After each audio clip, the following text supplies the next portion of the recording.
اعوذ باللہ من الشیطان الرجیم بسم اللہ الرحمن الرحیم وَلِكُلٍّ دَرَجَاتٌ مِّمَّا عَمِلُوا، اور ہر ایک کے لیے اس کے عمل کے مطابق درجے ہیں۔ جو بندہ نیک ہوتا ہے، نیکیاں کرتا ہے، اللہ تبارک و تعالیٰ کے ہاں اس کے لیے ثواب لکھ دیا جاتا ہے، اس کے درجات بلند ہوتے ہیں۔ اور جو بندہ برائیاں کرتا ہے اس کے لیے گناہ لکھ دیا جاتا ہے، اور حتیٰ کہ اگر انسان کے گناہ زیادہ ہوں تو پھر جہنم کا بھی حقدار ٹھہرتا ہے۔ لیکن کچھ ایسی نیکیاں ہیں جو انسان کے درجات کو بلند کرتی ہیں، جس طرح اللہ کے نبی صلی اللہ علیہ وسلم نے فرمایا تم پر اللہ پاک کے لیے کثرت سے سجدے کرنا لازم ہے، سجدے زیادہ کرو، نماز زیادہ پڑھو۔ اللہ تبارک و تعالیٰ کو راضی کرنے کا ایک ذریعہ اس کے سامنے جھکنا بھی ہے، سجدہ بھی ہے، کیونکہ حضور صلی اللہ علیہ وسلم نے فرمایا جب بھی اللہ پاک کو سجدہ کرو گے نا، اللہ کو جب تم سجدہ کرو گے، اللہ پاک تمہارا ایک درجہ بلند فرما دے گا، اور اس کے بدلے تمہاری ایک خطا کو معاف فرما دے گا۔ ایک سجدے میں ایک غلطی معاف، ایک گناہ معاف، اور ایک درجہ بلند ہوتا ہے۔ اسی طرح دوسری حدیث مبارکہ کا مفہوم ہے، حضور تاجدار کائنات صلی اللہ علیہ وسلم نے فرمایا جو بندہ اللہ کی رضا کے لیے ایک مرتبہ سجدہ کرتا ہے، اللہ پاک اس کے سبب اس کے لیے ایک نیکی لکھتا ہے، اور اس کا ایک گناہ مٹاتا ہے، اور اس کا ایک درجہ بلند کرتا ہے۔ لہٰذا کثرت سے سجدے کیا کرو۔ یعنی سجدے ہم تبھی کریں گے جب نماز ادا کرتے ہیں، تو نماز فجر، ظہر، عصر، مغرب، عشاء، کوئی بھی نماز ہو، ظاہر ہے اس میں سجدے کیے جاتے ہیں، رکعتیں جتنی زیادہ ہوں گی سجدے اتنے ہی اللہ کی بارگاہ میں زیادہ ہوں گے۔ تو سجدہ اللہ تبارک و تعالیٰ کی رضا کا ایک ذریعہ ہے، اور ایک سجدہ کرنے سے درجات بھی بلند ہوتے ہیں، گناہ بھی مٹتے ہیں، اور انسان اللہ تبارک و تعالیٰ کے قریب بھی سجدے میں ہوتا ہے۔ اور جو بازار میں ایک ایسا عمل ہے، ہم بازار آتے جاتے رہتے ہیں، اور اگر ان جملوں پہ ہم غور کر لیں جو حضور صلی اللہ علیہ وسلم نے ہمیں سکھائے ہیں، تو یقیناً بہت بڑے اجر و ثواب کا باعث بنے گا۔ کہ اللہ کے نبی صلی اللہ علیہ وسلم نے فرمایا جو بازار میں داخل ہونا، ویسے بھی اللہ کے نبی صلی اللہ علیہ وسلم نے فرمایا کہ اس دنیا میں، حدیث مبارکہ کا مفہوم ہے نا کہ اس دنیا میں جو سب سے بہترین جگہیں ہیں وہ مسجدیں ہیں، اور اس دنیا میں جو سب سے بدتر جگہ ہے نا وہ بازار ہے۔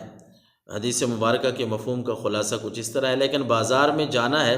تو اگر یہ پڑھ لیں لا الہ الا اللہ وحدہ لا شریک لہ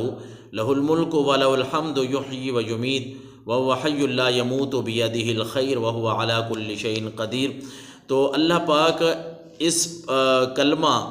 ان الفاظ، ان جملوں کے پڑھنے والے کے لیے اللہ تبارک و تعالیٰ کی طرف سے 10 لاکھ نیکیاں اس کے نامہ اعمال میں لکھی جاتی ہیں، اور اللہ تعالیٰ اس کے 10 لاکھ گناہوں کو مٹا دیتا ہے، اور اس کے لیے 10 لاکھ درجات بھی بلند کر دیے جاتے ہیں۔ کتنی بڑی بات ہے کہ بازار میں ہم جائیں تو چونکہ بازار غفلت والی جگہ ہے، وہاں اکثر یہ ہوتا ہے کہ انسان غافل ہو جاتا ہے، بازار میں جا کے خرید و فروخت میں اللہ کے ذکر کو بھول جاتا ہے۔ لیکن مومن کے لیے تو یہ ہے نا کہ مومن اپنی زبان کو ہر وقت اللہ کے ذکر سے تر رکھتا ہے۔ تو یہ ایک نسخہ یا وظیفہ اس کو ہم کہہ سکتے ہیں کہ اللہ کے نبی صلی اللہ علیہ وسلم نے فرمایا جو بندہ بازار میں داخل ہوتے ہوئے یہ جملے ادا کر لیتا ہے لا الہ الا اللہ وحدہ لا شریک لہ لہ الملک ولہ الحمد یحیی و یمیت وہو حی لا یموت بیدہ الخیر وہو علی کل شیء قدیر، تو 10 لاکھ نیکیاں بھی ملتی ہیں، 10 لاکھ گناہ بھی ایسے بندے کے مٹا دیے جاتے ہیں، اور 10 لاکھ ہی درجات بلند ہوتے ہیں۔ اور اسی طرح چھوٹے چھوٹے ان اعمال میں جن سے درجات کی بلندی ہوتی ہے، اللہ کے نبی صلی اللہ علیہ وسلم کی حدیث مبارکہ کا خلاصہ ہے نا، جس طرح آپ صلی اللہ علیہ وسلم نے فرمایا جسے یہ پسند ہو کہ اس کے لیے جنت میں کوئی محل بنایا جائے، جنت میں اس کا کوئی گھر خوبصورت بنایا جائے، تو یا اس کے درجات جو ہے وہ بلند کیے جائیں، تو اس کو چاہیے کہ جو اس پر ظلم کرے اسے معاف کر دے، جو اس پر ظلم کرے اسے معاف کرے، اور جو اسے محروم کر دے اسے عطا کرے، جو اسے جو اسے اپنا دامن چھڑانا چاہے، جو محروم کرنا چاہے یہ اسے عطا کرے، اور جو اس سے تعلق توڑے اس سے تعلق جوڑے۔ تو یہ وہ چند باتیں ہیں جن سے حضور تاجدار کائنات صلی اللہ علیہ وسلم کی حدیث مبارکہ کے مطابق انسان کے اعمال میں یا اعمال کے جو درجات ہیں ان میں بلندیاں ہوتی ہیں، بلکہ ایک یہ بھی وظیفہ حضور علیہ الصلاۃ والسلام نے ہمیں بتایا ہے کہ جو شخص صبح کے وقت یہ کہہ لیا کرے نا کہ لا الہ الا اللہ وحدہ لا شریک لہ لہ الملک ولہ الحمد وہو علی کل شیء قدیر، تو اسے اولاد اسماعیل، حضرت اسماعیل، اولاد اسماعیل میں سے ایک غلام آزاد کرنے کا ثواب ہے، اور اس کے لیے 10 نیکیاں لکھی جائیں گی، اور اس کے 10 گناہ بھی معاف ہوں گے، اور اس کے 10 درجات بھی بلند ہوں گے، اور اس کے لیے شیطان شام تک شیطان کی وہ بندہ شیطان کی سے حفاظت میں ہوتا ہے، اور اگر یہ کلمات شام کے وقت پڑھ لے گا تو صبح تک اسے یہ اجر بھی ملے گا، اور شیطان کی